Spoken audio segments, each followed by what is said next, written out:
ధన్యవాదాలు బాలిక, నువ్వు రేపటి ఏలిక కావాలి, ఇదే మా కోరిక. ఇప్పుడు మన మధ్య అంజనా పుత్రులు, వారు ట్రెండ్ ఫాలోయర్ కాదు, ట్రెండ్ సెట్టర్,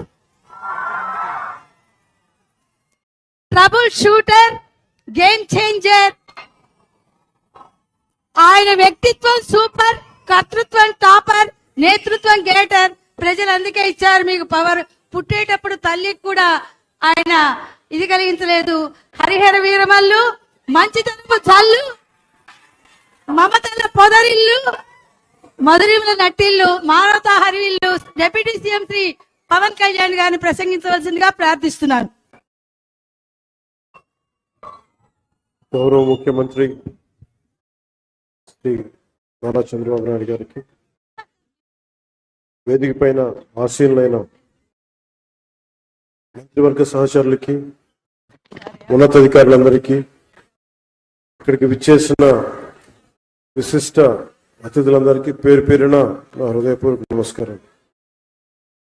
ఈ పర్యావరణ దినోత్సవం రోజున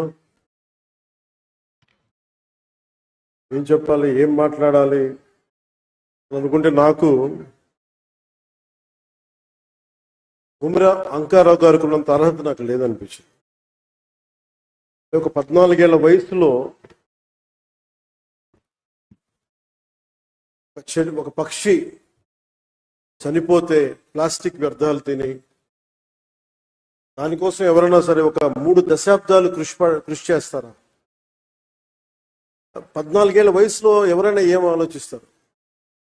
ఆడుతా పాడుతూ తిరుగుదామని, అటు ఇటు తిరుగుదాం అనుకుంటారు, కానీ పర్యావరణం గురించి ఆలోచించే స్థాయిలో ఉన్నారు అంటే ముందుగా కుమిర అంకారావు గారిని ఈ కార్యక్రమానికి విశిష్ట అతిథిగా పిలిచినందుకు మనస్ఫూర్తిగా అధికారులకి,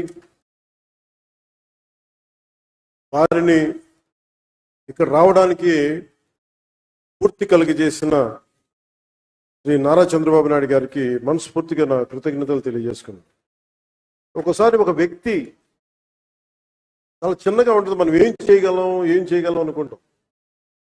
నాకు ఆయన్ని గురించి చదువుతూ ఉంటే ఒక నల్లమల పరిరక్షణ కోసం ఆయన పడ్డ తపన, గత కొన్ని సంవత్సరాలుగా ఆయన కొన్ని దశాబ్దాలు 3 దశాబ్దాలుగా ఆయన చేస్తున్న కృషి చాలా ఇన్స్పిరేషన్ అనిపించింది. ఈ కార్యక్రమానికి దీనికి మాట్లాడాల్సిన మరింత అర్హత, బలమైన అర్హత గౌరవ ముఖ్యమంత్రి నారా చంద్రబాబు నాయుడు గారికి ఉంది. నాకు ఎప్పుడు అర్హత వస్తుందంటే కనీసం నేను ఒక 1 కోటి మొక్కలు మన అంకారావు గారి లాగాను, లేదంటే గౌరవ ముఖ్యమంత్రి నారా చంద్రబాబు నాయుడు గారి లాగా ఒక చెట్టు నీరు కార్యక్రమం లాంటివి చేసిన తర్వాత ఒక స్ఫూర్తిదాయకంగా మాట్లాడే హక్కు నాకు వస్తుంది ఖచ్చితంగా. ఇప్పుడు దాకా నేను పర్యావరణం కోసం వ్యక్తిగతంగా చేశాను కానీ కొన్నిసార్లు, కానీ నాకు ఇప్పుడు అటవీ శాఖ కూడా పర్యావరణం 2 నా దాంట్లో ఉన్నప్పటికీ నేను వచ్చే సంవత్సరం ఇదే రోజుకి కనీసం ఒక 1 కోటి మొక్కలు నాటి, అలాగే ఫారెస్ట్ ఫైర్స్, అడవిలో కార్చిచ్చులు కనుక ఆపగలిగి, ఇందాక మన అంకారావు గారు చెప్పినట్టుగా, కుమిర అంకారావు గారు చెప్పినట్టుగా అడవుల్లోకి గొర్రెల్ని పొట్టేళ్ళు మేపడానికి తీసుకుపోయి అక్కడ గడ్డి కోసం కాలుస్తూ ఉంటారు. వారికి కొంత అవగాహన సదస్సులు పెంచి వచ్చే సంవత్సరం ఇదే సమయానికి మనస్ఫూర్తిగా మీతోటి అనుభవంతో మాట్లాడతాను. ఒక అటవీ శాఖ మంత్రిగా కావచ్చు, పర్యావరణ శాఖ మంత్రిగా కావచ్చు. అలాగే ఒక్క వాక్యం చెప్పి నేను ముగిస్తాను. చెట్టు అదేదో మనకు ఒక ఆశయమో దానికి, ఇది చెట్టు మనకి ఆధారం. కేవలం పక్షులకి వీటికే కాదు, ప్రతి ఒక్కరికి చెట్టు లేని జీవితాన్ని ఊహించుకోండి. ఇదివరకు మనం పెరిగేటప్పుడు ఒక 30 సంవత్సరాల క్రితం ఎవరన్నా మా ఇంటికి వెళ్ళాలి అంటే అక్కడ పెద్ద మర్రి చెట్టు ఉంటుంది. ఆ మర్రి చెట్టు నుంచి కుడి చేతిలోకి వెళ్తే ఈ దారి ఉంటుంది. ఎవరిని ఇల్లు ఫ్రెండ్ ఇల్లు తెలియాలంటే ఎలారా మీ ఇంటికి రావడం అంటే మా ఇంటి ముందు గోరింటాకు చెట్టు ఉంటుంది. ఇట్లాంటివన్నీ పోయినాయి. అసలు చెట్టే ఆనవాళ్ళు అయ్యేది. అలాంటి చెట్లని మనం సంరక్షించుకోవడం మానేసాం. కానీ అదృష్టవశాత్తు మనకి ప్రకృతిని పరిరక్షించగలిగే అవగాహన ఉన్న ఒక బలమైన వ్యక్తి మనకి ముఖ్యమంత్రిగా ఉన్నారు మనకి. అందుకు మనం నిజంగా మనం గర్వించాలి.